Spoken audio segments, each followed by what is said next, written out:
बढ़ते हैं। राजधानी दिल्ली में कोरोना वायरस के मामलों में दिन पर दिन बढ़ोतरी देखने को मिल रही है। कोरोना संक्रमण दर में भी इजाफा दर्ज किया गया है।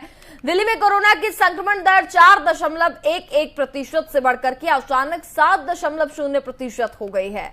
महज 8,700 सैंपल की जांच होने के बावजूद सोमवार को कोरोना के 614 मामले सामने आए हैं। अब मंगलवार को पॉजिटिव केसेस की संख्या 1,000 के पार हो गई है। मंगलवार को कोरोना संक्रमण के 1,118 केस देखने को मिले। संक्रमण दर 6.50 दर्ज किए गए हैं और इसके साथ ही 17,710 टेस्ट भी किए गए थे।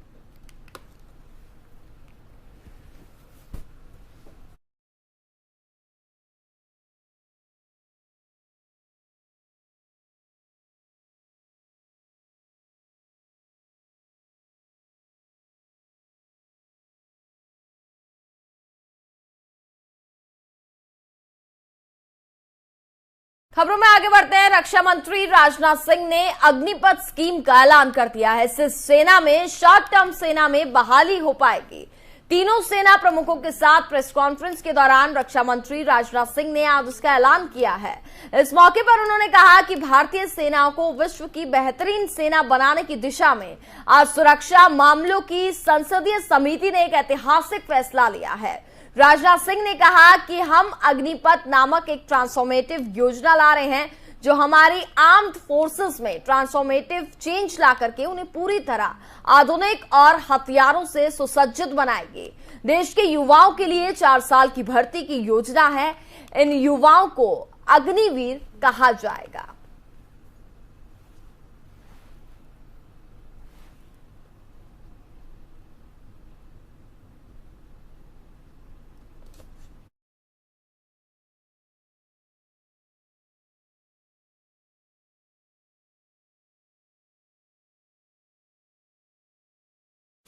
aims to make the Army a future-ready fighting force capable of meeting multiple challenges across the full spectrum of conflict.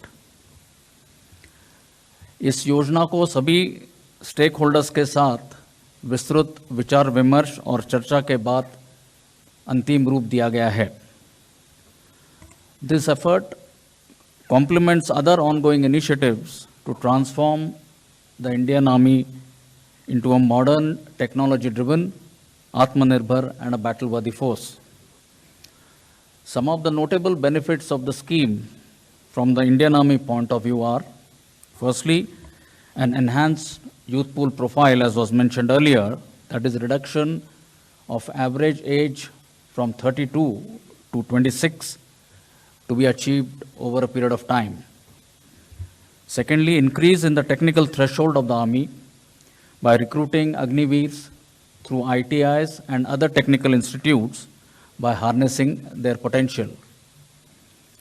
The scheme, we believe, will attract young talent and motivated youth with the right skill sets to join the Army. It will also result in increased availability of medically and physically fit personnel at the cutting-edge level of field units. Ethos and pride to render service to the nation and forms the bedrock on which professional attitudes and beliefs that characterize an air warrior are formed. Agniveers, by virtue of the tailored training that will be accorded to them, combined with a robust and resilient unit ethos and work culture, will imbibe these very values. The youth of the country today have an education and skills that allows them to adapt quickly to fast-changing technology-based environment. They are adept at understanding and using technology and are aligned to the future needs. The Indian Air Force is looking to tap into this source of dynamic young people, train and expose them to high technology environment of the Indian Air Force, and hone their skills for future employment. एक idea जो युवाओं के aspirations और arm forces की future requirements में balance लाएगा। एक idea जो कारगिल कमेटी रिपोर्ट के अनुसार आर्म फोर्सेस के प्रोफाइल को और यूथफुल बनाएगा। और अगर हम फ्यूचर की सोचें तो एक ऐसा आइडिया जो देश की युवा पीढ़ी को सक्षम, समृद्ध और सशक्त बनाकर पूरे देश में बदलाव लाने की क्षमता रखता है। हम सब जानते हैं कि वर्तमान और भविष्य के चैलेंजेस कंटिन्यूसली इवॉल्व हो रहे हैं और इन चैलेंजेस को एडिक्वेटली एड्रेस करने के लिए ये ज़रूरी है कि हम लेसन्स लर्न्ड और बेस्ट प्रैक्टिसेस के साथ साथ हमारे आउटलुक और क्षमता में परिवर्तन लाएं। In navigating the turbulent tides of competition and conflict across the world, we cannot afford to merely continue along the beaten path. Doing more of the same is no more an option.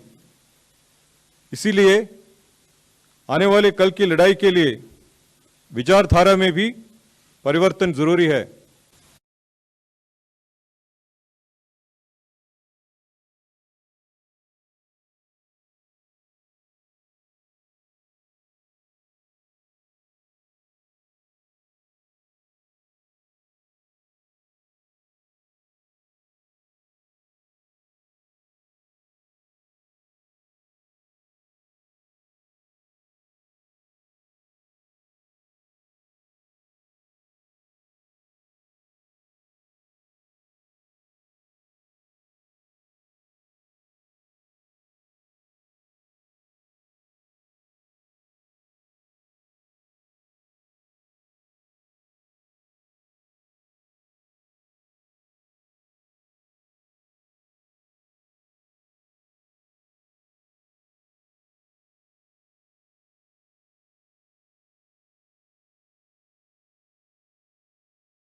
और इसी के साथ फिलहाल इस bulletin में बस इतना ही। देखते रहिए एफएम न्यूज। नमस्कार।